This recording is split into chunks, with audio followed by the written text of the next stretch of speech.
கடைசி நாட்கள்ல அப்போஸ்தலர் காலத்துல நடந்த மாதிரி ஒரு எழுப்புதல் வரும். சார்ல்ஸ் பின்னி காலத்துல வந்த மாதிரி இல்லை, எல்லாரும் அழுது மறந்துரும அது இல்லை.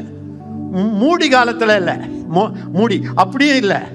கடைசி காலத்துல ஹோலி ஸ்பிரிட் வந்து ஒரு மனிதனை அப்படியே ஆக்கிரமிச்சு, சத்தமா சொல்லுங்க, ஆக்கிரமிச்சு அவனை விட்டு செப்பரேட் பண்ணி அபிஷேகம் என்ன தெரியுங்களா? அபிஷேகம் என்கிட்ட வந்த உடனே என்னை விட்டு செப்பரேட் ஆயிடும். அப்படின்னா நான் பேச நினைச்சதை பேச மாட்டேன், பாட நினைச்சதை பாட மாட்டேன், நினைச்சதை சொல்ல மாட்டேன், நான் வாசிய செய்ய மாட்டேன், எல்லாமே அவரை ஆக்கிரமிச்சிருவார். அப்படி ஒரு வாலிப சேனையை கர்த்தர் எழுப்புறார். தீர்க்க தரிசனமா எடுத்துக்கொள்ளுங்க. நீங்க செய்யாத உங்க பிள்ளைகள் செய்ய போறாங்க. நீங்க தவறினதை உங்கள் பிள்ளைகள் எழும்ப போறாங்க. திருச்சபையை கர்த்தர் ரெண்டா பிரிக்க போறாரு. இதெல்லாம் நான் ப்ராஃபஸி பண்றேன், எழுதிக்குங்க. திருச்சபை ரெண்டா ஆக போகுது. அற்புதங்களை நம்பி அற்புதம் இல்லைன்னா நான் போக மாட்டேன் அப்படி சொல்ற ஒரு கூட்டம். அற்புதங்கள் எதுக்கு? அதெல்லாம் அற்புதமா? அது பைபிள்ல இருக்கா? கிறுக்கா இருக்கா? அது எங்க எழுதி இருக்கு? இத சொல்றவங்க யாருன்னா தலைவலிய கூட குணமாக்காதவங்க. ஆண்டவர் ஒரு சேனையை எழுப்ப போறார். அவங்க ரொம்ப சிம்பிளா இருப்பாங்க, ரொம்ப எளிமையா விசுவாசிப்பாங்க. இந்த மாதிரி அற்புதங்களுக்கு விரோதமா பேசுகிற எதுவும் அவங்க காதுகள்ல விழாது. அவங்களுக்கு தெரியும், அற்புதங்களையும் அடையாளங்களையும் காணாவிட்டால் இந்தியா ரட்சிக்கப்படாது. அப்படி ஒரு சேனையை எழுப்ப போறார். நான் என்னன்றேன்னா, அந்த ஒரு அழைப்புக்கு கர்த்தர் நம்ம இங்க பிரிக்க போறார். நீங்க நிறைய பிரசங்கம் பண்ணிட்டீங்க. நானும் உலகம் பூரா போயிட்டேன். உலகம் பூரா போய் நான் கண்டுபிடிச்சது இந்தியா மாதிரி பிரசங்கிகளே கிடையாது. இப்பெல்லாம் என்ன சூப்பர் பிரசங்க உடனே அம்மாடா, நான்லாம் ஆண்டவருக்கு முன்னால சொல்றேன், நான் பேசுற வார்த்தையெல்லாம் தீர்க்க தரிசனம்னு வாங்க. ஆனா என்ன மாதிரி ஒரு அதிருப்தியாளர் இந்த உலகத்திலே இருக்க முடியாது. இன்றைக்கு நான் அழுவுறேன், ஆண்டவரே என் காலத்துல நான் செத்தவங்களை எழுப்பணும், வியாதிகளை சுகமாக்கணும், எனக்கு தரிசனங்கள் வரணும். இல்லைன்னா இந்தியாவுக்கு வேற விமோச்சனமே இல்லை ஆண்டவரே. சில பேர் சொல்லுவாங்க, கண்டு விசுவாசிப்பதை விட காணாமல் விசுவாசிப்பது பாக்கியம். இந்த மாதிரி வசனம் மட்டும் அவங்களுக்கு நல்லா தெரியும், நல்லா தெரியும். அப்ப நான் ஒரு கேள்வி கேட்கிறேன், இயேசு உயிரோட எழுந்து எத்தனை நாள் சீஷர்களோடு இருந்தார்? 40 நாள். என்ன பண்ணார்? கொஞ்சம் சீக்கிரமா எடுங்க. அப்போஸ்தலர் 1 எடுங்க. நம்ம 1ல இருந்தே படிங்களேன். அப்போஸ்தலர் 1 சாப்டர் படிக்கலாம். தெயோப்பிலுவே, இயேசுவானவர் தாம் தெரிந்து கொண்ட அப்போஸ்தலருக்கு பரிசுத்த ஆவியினாலே கட்டளையிட்ட பின்பு, எல்லாரும் வாயை திறந்து சொல்லுங்க, இயேசுவே தான் அப்போஸ்தலருக்கு ஆவியினால தான்டா பேசினார். ஆவியினால தான் பேசினார். ஆவி இல்லாத ஆவியினால் நடத்தப்படாத பிரசங்கிக்கிறவங்க எல்லாருக்கும் நான் பிரதம மந்திரியா இருந்தா அவங்கள ஜெயில போட்டுருவேன். பண்ண பிரசங்கத்தையே பண்றது, அதை புதுசா பண்றது நான் தப்புன்னு சொல்லல, பண்ணுங்க. ஆனா எதை பண்ணாலும் இயேசு இதுல என்ன தமாஷ் தெரியுங்களா? உயிரோட எழும்பிட்ட பிறகு கூட பரிசுத்த ஆவியை சாஞ்சி தன்னுடைய சொந்த சீஷர்களுக்கு ஆவியினாலே பேசினார். எல்லாரும் கையை வச்சு சொல்லுங்க, உயிரோடு எழுந்த பிறகு கூட எடுத்துக்கொள்ளப்படுகிற நாள் வரைக்கும் இயேசுவானவர் பரிசுத்த ஆவியினாலே கட்டளையிட்ட பின்பு, இருங்க, பரிசுத்த ஆவியினாலே யாரோட பேசினாரு? சீஷர்களோட. நான் ஒன்னு சொல்றேன், கோச்சுக்க மாட்டீங்களே. உங்க வைஃப் கிட்டயே நீங்க பரிசுத்த ஆவி இல்லாத பேசுனீங்கன்னா மாட்டிக்குவீங்க. ஐயோ, அப்படியே பாக்குறீங்க. நான் அதனால தான் என்ன சொன்னாலும் ஏற மாட்டேன்டா பிரதர். அதான் நான் எத்தனையோ பைபிள்லாம் காட்டுனேன் பிரதர், என் மனைவியாவே இருக்கிறாள், ஒரு மாற்றம் இல்லையா பிரதர். அதான் சில பேர் சொல்றாங்க, என் புருஷனுக்கு அண்ணா யாரு சொன்னாலும் கேட்க மாட்டாரு, நான் சொல்றதெல்லாம் கவலையே இல்லை. நீங்க என்ன பண்ணுங்க, தெரிந்து கொள்ளப்பட்ட அந்த கணவனுக்கு பரிசுத்த ஆவியினாலே பேசுங்க. இந்த ஹோலி ஸ்பிரிட் நான் வாழ்க்கையில கண்டுபிடிச்சது, நான் அலெக்ஸ் கிட்ட பேசுறது கூட ஹோலி ஸ்பிரிட் வேணும். என் ஒய்ஃபு கிட்ட பேசுறதுக்கு எல்லாரை விட அதிகமா வேணும். என் ஒய்ஃப் என்கிட்ட பேசுறதுக்கு அவங்க அந்நிய பாஷையில பேசிட்டு வரணும். நீங்க எல்லாம் நினைக்கிறீங்க புல்பிட்டுக்கு தான், புல்பிட்டுக்கு முன்னாலேயே தொடங்கிடுங்க. இப்ப வர வாலிப பிள்ளைகளுக்கு பேசுறதுக்கு ஆவியானுடைய ஒத்தாசை வேணும். என் வாழ்க்கையெல்லாம் நான் பார்த்துருக்கிறேன். யாராவது ஒரு அப்பாயின்மெண்ட் கேட்பாங்க என்ன, அவங்க சாயங்காலம் வராங்கன்னா காலையிலேருந்து அவங்க வர வரைக்கும் என் ஆவி, ஆண்டவரே ஆண்டவரே என்னை பார்க்க வரல ஆண்டவரே, என் வார்த்தை கேட்க வரல ஆண்டவரே, உங்க வார்த்தை தான் ஆண்டவரே, நீங்க தான் உங்களோட பேசணும் ஆண்டவரே. இப்படி காலிலேருந்து ராத்திரி வரைக்கும் குட்டி போட்ட பூனை மாதிரி இருப்பேன். ஆனா அப்படி ஒரு காலத்துல இருந்தீங்களா? இல்லைங்க, இன்னைக்கும் இருக்கிறேங்க. என் நிலைமையை எடுங்க, என் மனைவி நிலைமையை பாருங்க. எனக்கு கோபம் வந்தா சத்தம் உயரும். ஏன்னா எனக்கு இயற்கையாவே எனக்கு கொஞ்சம் சத்தம் உயரும். நான் உயர்ந்தா எங்க மனைவி கை காலெல்லாம் கட கட கட கட கடன்னு, ஏன்னா அவங்க கோபம் ரொம்ப வந்தா அடக்கி பேசுவாங்க. பெண்ணிட்டானா நம்ம கத்திரம் இல்லை, அப்படி அவங்களுக்கு ஆரம்பத்தில் ஐயோ ஏசப்பா, நான் வேற இந்த நீதியஸ்தன், நீதி அரசன், எனக்கு அநியாயம் அப்பா. சில நேரத்தில் எப்படி இறங்கி போறது? சரி, மனைவியோட சந்தோஷம் இல்லைன்னா ஊழியத்தை எப்படி பண்றது? சில பேர் அப்படி பண்றாங்க. அது என்னால பரலோகத்துக்கு போய் தான் கேட்பேன், எப்படியா மனைவியோட சண்டை போட்டுட்டு இவர் பிரசங்கத்தை பேசினாரு, அதை நீங்களும் பார்த்துக்கிட்டு இருந்தீங்களே. கர்த்தருக்கு முன்னால சொல்றேன், என் ஒய்ஃப் அழுதாங்கன்னா நான் பிரசங்கத்தை கேன்சல் பண்ணுவேனே தவிர பிரசங்கத்துக்கு போக மாட்டேன். ஆரம்பத்தில் என்னுடைய காதல் மொழி அவங்களுக்கு கடிப்பு மொழியா இருக்கும். அவங்க நல்லா பேசுறது எனக்கு இருக்கும். ஏன்னா மேற்குக்கும் கிழக்குக்கும் உண்மையிலே சொல்றேன், நான் அதெல்லாம் புத்தகமே எழுதலாம். உடனே அண்ணன் பாவம்னாதுங்க, அண்ணியும் பாவம். ஏன்னா நானும் ஒரு செலிபிரிட்டி இல்ல, தலைவன் இல்ல, எல்லாரையும் கத்தனவன் இல்ல. நானும் கொஞ்சம் அப்பா ஒரு நாள் எப்படி ஆண்டவரே இதை சமாதானம் படுத்துறது? நான் என்னை பத்தி எனக்குள்ள ஒரு எண்ணம், எந்த மனிதனையும் கன்வின்ஸ் பண்ண முடியும், அவங்கள அக்செப்ட் பண்ண வைக்க முடியும் அப்படின்னு நான் நினைச்சிருந்தேன். ஆனா என் மனைவி கிட்ட இன்னைக்கு வரைக்கும் பார்த்துட்டேன், அவங்கள கன்வின்ஸ் பண்ண எனக்கு கிருபை கிடையாது.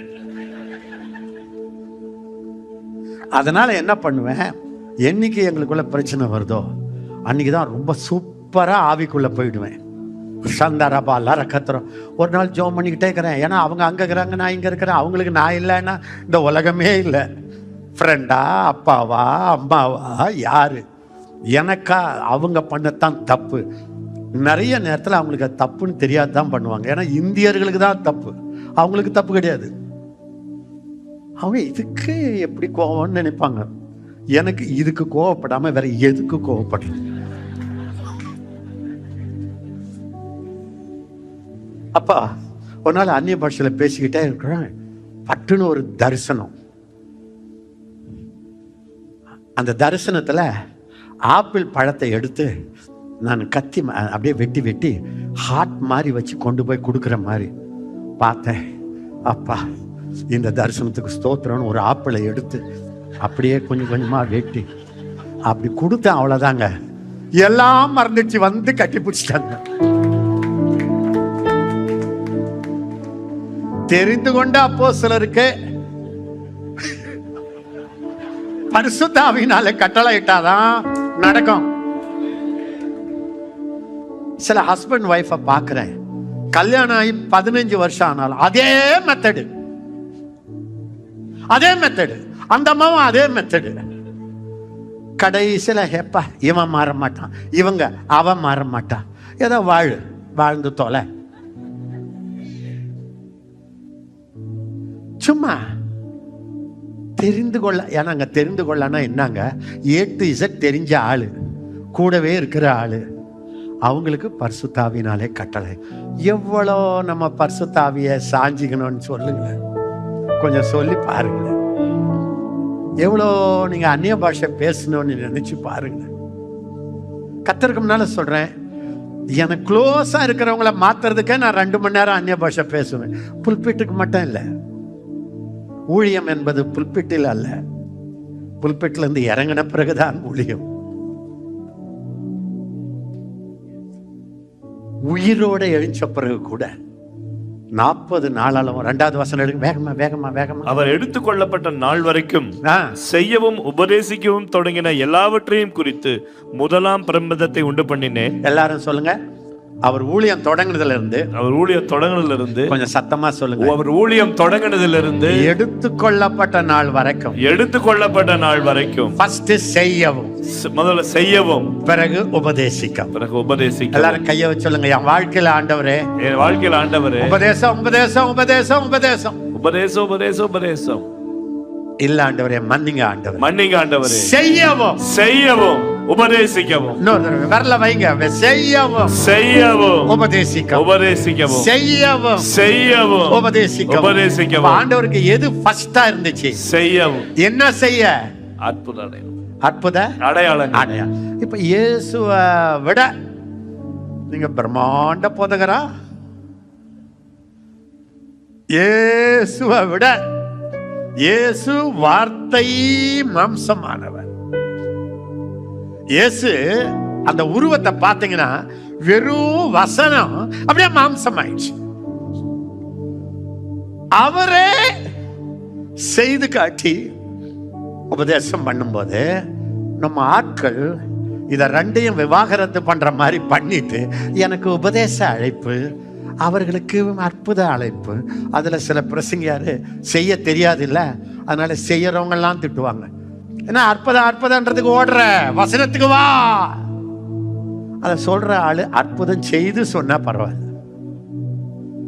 ஆண்டவர் என்கிட்ட சொன்னாரு, அற்புத அடையாளங்கள் நடக்காததுக்கு காரணம் என் ஊழியர்களே அற்புதத்தை விட முக்கியம், அற்புதம் முக்கியம் அல்ல அப்படின்னு எப்படியோ சொல்லிட்டாங்க. அதுல இருந்து நீங்க மனம் திரும்புங்க, ஆண்டவர் அற்புதங்களை மறுபடியும் செய்ய போற. நீங்க என்னன்னா பேசுங்க. ஒரு ஆள் உங்க ஊருக்கு வரட்டும், அற்புதம் பயங்கரம் நடக்கட்டும், கண்ணெல்லாம் தெரியட்டும், உங்க சபையில இருக்கிற அத்தனை பேரும் ஓடுவான். நீங்க என்னன்னா சொல்லுங்க, அற்புதங்களுக்கு பின்னால் ஓடாதீர்கள். தேங்க்யூ பாஸ்டர், நாங்க போய் பார்த்துட்டு வந்தோம். இன்னொரு ப்ராஃபஸ் சொல்லட்டா வேண்டாமா?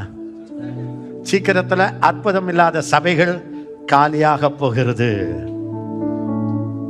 ஊழியங்களும் காலியாக. கேரளா எப்படி தெரியுமா? கேரளா நானும் பார்த்துன்னுக்கிறேன், எத்தனையோ பேரை நான் பயிற்சி கொடுக்குறேன். 1 மாதம் ஸ்கூலு, 3 மாதம் ஸ்கூலுன்னு. ஆனா கேரளாவுக்கு போனவங்க மட்டும் உடனே பேரு கூப்பிட்டு சொல்றாங்க, யார் அந்த சுசீலா? உடனே உனக்கு இத்தனை வீடு இருக்கு, இத்தனை தென்னை மரம் இருக்கு, தென்னை மரத்தெல்லாம் அக்குரேட்டா சொல்லுவாங்க. அப்ப நான் யோசிச்சேன், ஏன் அது தமிழ்காரர்கள் தான் நம்ம ட்ரெயின் பண்றோம். அப்போ ஒரு ஊழியக்காரரு எனக்கு ரொம்ப தெரிஞ்சவர், பெரிய ஃபேமஸ் மலையாளத்துல, அவர் சொன்னாரு, அண்ணா மலையாளத்துல அற்புத அடையாளம் இல்லைன்னா உங்களை கூப்பிடுறதுக்கே ஆள் கிடையாது. யாராவது கூப்பிட்டா அவர் பேரை விட்டு கூப்பிடுவாரா? எனக்கு என்னன்னா, என் பேரை விட்டு நீங்க கூப்பிட்டாதான் எனக்கு தெரியுமா? என் பேரு எனக்கே தெரியும். என் போன் நம்பரை நீங்க தரீங்க, அது எதுக்கு எனக்கு? அப்படிதான் நம்ம எல்லாரும் சொல்லுவோம். ஐயா, மனிதனுக்குள்ள அற்புத அடையாளங்கள் மேல கர்த்தரே அந்த ஆசையை உண்டு பண்ணி இருக்கிறாரு. அதை நீ திருப்தி ஆக்கலன்னா யார் செய்யறானோ அங்க ஓட போற. வர்ஷிப்பர்களுக்கு கூட சொல்றேன், பாடும் போதே அற்புத அடையாளம் நடக்கிற வர்ஷிப்ப ஃபேமஸ் ஆக போறாங்க. Miracles are not optional. அற்புதம் இருந்தா நல்லது, இல்லைனாலும் நல்லது. இது வரைக்கும். இனி வர நாட்களில் அற்புத அடையாளங்கள் இல்லாட்டா இந்தியா அவுட். உபதேசிக்கிறீங்களா? வெரி குட், மிரக்கலை கூடவே பண்ணுங்க. எவாஞ்சலிஸ்டா? Very good. பிலிப்பு ஒருத்தன் தான் எவாஞ்சலிஸ்ட். அநேக பிசாசுகள், திமிர்வாதக்காரர்கள், அநேக அப்போஸ்தலர்கள்னா அப்போஸ்தலனுக்குரிய அடையாளங்கள் என்னடானா அற்புத அடையாளங்கள். ஒரு தீர்க்கதரிசினா செத்தவனை எழுப்பணும். அண்ணா இதெல்லாம் என்ன நான் வரப்போகுது. நான் ஒரு தீர்க்கதரிசின்றது உண்மையானா அப்படி ஒரு நாள் வரப்போகுது. சபை ரெண்டா பிரிய போகுது. அற்புதங்களை எதிர்த்து பேசுற ஒரு கூட்டம், அற்புதங்கள் குழந்தை மாதிரி இறங்குற ஒரு கூட்டம். அதுல தான் சபை விறுவிறுன்னு வளரும், விறுவிறுன்னு வளரும். மனசுல வச்சுக்கொள்ளுங்க. எல்லாரும் சொல்லுங்க, செய்யவும் செய்யவும் உபதேசிக்கவும் உபதேசிக்கவும் தொடங்கினார் இயேசு. தொடங்கினார் இயேசு. இருங்க, செய்யவும் செய்யவும் உபதேசிக்கவும் உபதேசிக்கவும் தொடங்கினார் இயேசு. தொடங்கினார் இயேசு. தொடர்ந்தார்கள் அப்போஸ்தலர்கள். தொடர்ந்தார்கள் அப்போஸ்தலர்கள். முடிக்க போகிறவர்கள் கடைசி கால முடிக்க போகிறவர்கள் கடைசி கால சந்ததி. ஆமென். போங்க, பைபிளை எடுத்துக்குங்க. 10 நாள் யாரையும் பார்க்காதீங்க. செத்தா பரவாயில்ல, சாகிறதுக்கு முன்னால யாராவது எழுப்பி செத்துருங்க. அதை பார்த்து அந்த ஊரே வரும். நீங்க பரலோகத்துக்கு போயிடுங்க. இந்த மாதிரி டிப்ஸ் எல்லாம் யார் உங்களுக்கு தருவாங்க? அழகான டிப்ஸை தரேன். நீங்க எவ்வளவு நாள் பாஸ் பண்ணுமோ பண்ணுங்க. ஒரு ஆளை உயிரோட எழுப்பிடுங்க, அந்த ஊரே வரும். நீங்க போயிடுங்க. எதுக்குங்க உயிரோட இருக்கிறது? நாட்டை மாற்றதானே, உலகத்தை மாற்றதானே. ஒரு கங்கணம் கட்டுங்க, வெறி கட்டுங்க. 80 வயசுல கத்தரு, மோசே உன் கையில இருக்கிறது என்னன்னாரு? ஒரு கோலுன்னா போடுனாரு. பாம்பாயிடுச்சு. நம்பானா? கோலை போட்டு பாம்பு வந்தால் அது ஒரு கள்ள உபதேசம். கள்ள தீர்க்கதரிசிகளுக்கு எச்சரிக்கையாயிருங்கள். கோலை போட்டு பாம்பு வருவது வேதத்தில் இருக்கிறதா? ஐயோ, இதை கேட்கும் போது எனக்கு வருது பாருங்க கோபம். வேதத்தில் இருக்கிறதா, வேதத்தில் இருக்கிறதான்னு இது எல்லாம் இங்க இருக்கா? ஐயோ ஐயோ ஐயோ ஐயோ. எங்க ஒரு நாள் வீடியோ பார்த்துக்கிட்டு இருந்தேன். ஆப்பிரிக்காவில் சில பேர் வராரு, கையில் பேக்ல என்ன உனக்கு என்ன வேணும்னு கேட்கிறாரு. டாலர் வர வைக்கட்டான்னாரு. இயேசுவின் நாமத்தினால உடனே டாலர் இவ்வளவு பெரிய நோட்டு உள்ள இருக்கு. அந்த அம்மா கத்துது, ஆயிரக்கணக்கான மக்கள் கத்துறாங்க. அப்ப நான் என்ன பண்ணேன், 50 வருஷத்துக்கு மேல ஊழியம் செய்துட்டு இன்னும் என் ஹார்ட் எப்படி சிம்பிளா வச்சுன்னுக்கிறேன் பாருங்க. உடனே அந்த யூடியூப் போட்டு, இந்த ஆப்பிரிக்கர்கள் பணத்தை வர்த்திக்க பண்ணுகிறார்கள், இது சாத்தானுடைய தந்திரம், அப்படி சொல்லல. அழுத, ஆண்டவரே இப்படி அற்புதங்கள் நடக்கணும் ஆண்டவரே. 5 அப்பத்தை எடுத்து 5000 பேருக்கு கொடுத்து 12 கூட நிறைச்சிங்கல்ல, அந்த மாதிரி நடக்கணும் ஆண்டவரே, நடக்கணும் ஆண்டவரே. இந்த காசை நீங்க மல்டிப்ளை பண்ண முடியாதா ஆண்டவரே? மீன் வயிற்றுக்குள்ள ஒரு பொண்ணு நகையை வச்சிங்களே ஆண்டவரே. அழுத. யூடியூப்ல பார்த்தா சென்னையிலிருந்து ஒரு உபதேசம் வருகிறது. பிரதர் தினகரன், டிஜிஎஸ் தினகரன், அவர் வாயால சொன்னதை நான் கேட்டேன். அடுத்த நாள் ஈஸ்டர், மனைவி, இவர் ஊழியமே பண்ணிட்டு வருவாரு, பேங்க்ல போய் எல்லாம் வர்றாரு. அவங்க மனைவி அப்படியே சோகம். என்னம்மா சோகமா இருக்கிறேன்னா, உங்களுக்கு தான் உலகமே தெரியாதே, நாளைக்கு ஈஸ்டருங்க, நம்ம பிள்ளைங்களுக்கு துணி வாங்கி போடுறதுக்கு இல்லையே, அதை யோசிச்சிங்களா? ஊழியம்னு போயிடுங்களே, நாளைக்கு எல்லாரும் சர்ச்சுக்கு போட்டு வருவாங்கல்ல. பிரதர் தினகரன் சொல்லி நான் கேட்டதை சொல்றேன். உடனே போய் அழுதாராம், ஆண்டவரே நான் உங்களுடைய ஊழியம் பண்றேன், நாளைக்கு என் பிள்ளைங்க நல்லா ட்ரெஸ் பண்ணணும் இல்லை, ஆண்டவரே அந்த பெட்டியை போய் பாருன்னாராம். அவர் சொன்னாரா, அதுதான் இரும்பு பெட்டி, அதில் கொஞ்சம் கந்த துணி இருக்கும், அதை போய் என்ன பார்க்கறது, போ. இவர் போயிருக்காரு. ஒரு ஏஞ்சல் சொல்லிக்கிறான், இப்பெல்லாம் நம்ம ஒரு ஏஞ்சல் வந்தானா கள்ள உபதேசம். உங்களை எல்லாரையும் நான் கெஞ்சி கேட்கிறேன், அந்த மாதிரி சொல்றத நிறுத்துங்க. அதுவே அற்புத அடையாளங்களை இந்தியாவில் உலகத்துல நிறுத்திடுச்சு. இன்னொன்னு சொல்றேன், பெந்தெக்கோஸ்தே இயக்கத்தை கர்த்தர் எழுப்புனதே பரிசுத்த ஆவியானவருடைய வரங்களை வெளிப்படுத்தத்தான். எல்லாரும் என் பின்னால சொல்லுங்க, பெந்தெக்கோஸ்தே சபையை கர்த்தர் எழுப்புனதுக்கு காரணமே ஆவியானவருடைய வரங்கள், அற்புத அடையாளங்கள், தேவ தூதருடைய தரிசனம், இயேசுவின் தரிசனம். இதுக்குதான் பெந்தெக்கோஸ்தே சபையே. ஆனா இன்னைக்கு அற்புதத்தை கத்தோலிக்கர்கள் நம்புவாங்க, லுத்தரன் நம்புவாங்க, பெந்தெக்கோஸ்தேக்காரன் தான் எதிர்ப்பாங்க. பரிசுத்த ஆவியானவர் எவ்வளவு துக்கப்பட்டிருப்பார் பாருங்க. நான் எத்தனையோ அற்புதங்கள் மற்றவங்க செய்யும் போது என் பைபிளுக்கு எனக்கு விளங்காது. ஆனா நான் சொல்லுவேன், ஐயா ஏன் நான் படிச்சது தான் அற்புதம் அல்ல ஐயா. நான் அதை பற்றி வாயை திறக்க மாட்டேன் ஐயா. நான் சொல்றது வழக்கம். உனக்கு அந்த அற்புதம் புரியலையா, ஒன்னே ஒண்ணு செய், வாய் மூடு, வாயை திறந்து சொல்லிடாத. இளைஞர்களே உங்களோட சொல்றேன், வயதானவங்களும் நீங்க இளைஞர்களா ஆயிடுங்க. கர்த்தர் அப்படி செய்ய போறாரு, அற்புதங்களை செய்ய போறாரு. நீங்க உட்கார்ந்து இருக்கிற ஜெயில் திடீர்னு திறக்கும். இங்க பாருங்க, நெக்ஸ்ட் வாசனை வாங்க, சீக்கிரம் வாங்க, சீக்கிரம் வாங்க. அவர் பாடுபட்ட பின்பு 40 நாளளவும் அப்போஸ்தலருக்கு தரிசனமாகி. இருங்க, கண்டு விசுவாசிக்கிறதை விட, எல்லாரும் சொல்லுங்க, கண்டு விசுவாசிக்கிறதை விட காணாமல் விசுவாசிக்கிறவர்கள் பாக்கியவான்கள். ஆனா எத்தனை நாள் வந்து தரிசனமானாரு? 40 நாட்கள். இயேசு தரிசனம் ஆவாரா? ஆவார். பேதுருக்கு தரிசனம் ஆனாரா? ஆனார். பவுலுக்கு ஞான திருஷ்டி கொடுத்தாரா? கொடுத்தார். இயேசு பவுலுக்கு பக்கத்துல வந்து நின்னாரா? நின்றார். இன்று அதை செய்வாரா? செய்வார். எதிர்பார்க்கிறீங்களா? ஆம். கேட்கிறீங்களா? ஜெபம் பண்றீங்களா? நம்ம கேட்கறதே இல்லையே, கேட்கறதே இல்லையே. அதெல்லாம் நைஸா பைபிள் அப்படியே ஓடிடுறோமே. அற்புதங்கள் வரணும்னா சில பேர் சொல்லுவீங்க, அண்ணா நாங்க எவ்வளவோ அற்புதங்களுக்கு ஜெபம் பண்ணோம், நடக்கலன்னா அதான் விட்டா எண்ணுவீங்க. அற்புதங்கள் ஜெபம் பண்ணா வராது.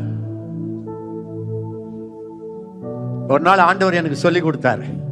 நான் ஒரு நாள் கேட்டேன், ஆண்டவரே நான் தீர்க்க தரிசனமா பேசுறேன், ஹீலிங் நடக்கலையே ஆண்டவரே. ஒரு நாள் போய் நிற்கிறேன் வட இந்தியாவில் சைக்கிள்ல.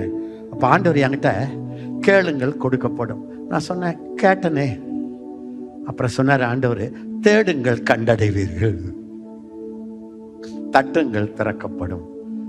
இந்த வசனம் தான் எல்லாருக்குமே தெரியும். கேளுங்கள் கொள்ளப்படும், தட்டுங்கள் திறக்கப்படும்.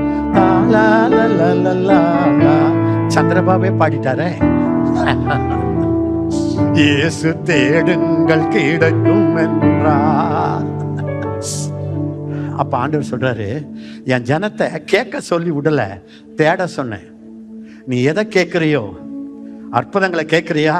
அற்புதங்களை பத்தி ஆதி ஆகமத்துல இருந்து வெளிப்படுத்தின விசேஷம் வரைக்கும் எங்கெல்லாம் இருக்கோ அதெல்லாம் படி, அதற்காக உபவாசம் பண்ணு, அதுல கைய வை, அது நடக்கட்டும்னு கேளு. மூணாவது, தட்டு, ஆக்ஷன்ல இறங்கு. இந்த வார்த்தையை யாருக்கு சொல்றேன்னு தெரியல. செத்து போன உங்க ஊழியம் 1000 மடங்கு பெருகும். நீங்க அற்புத அடையாளங்களுக்குள்ள வந்துட்டா.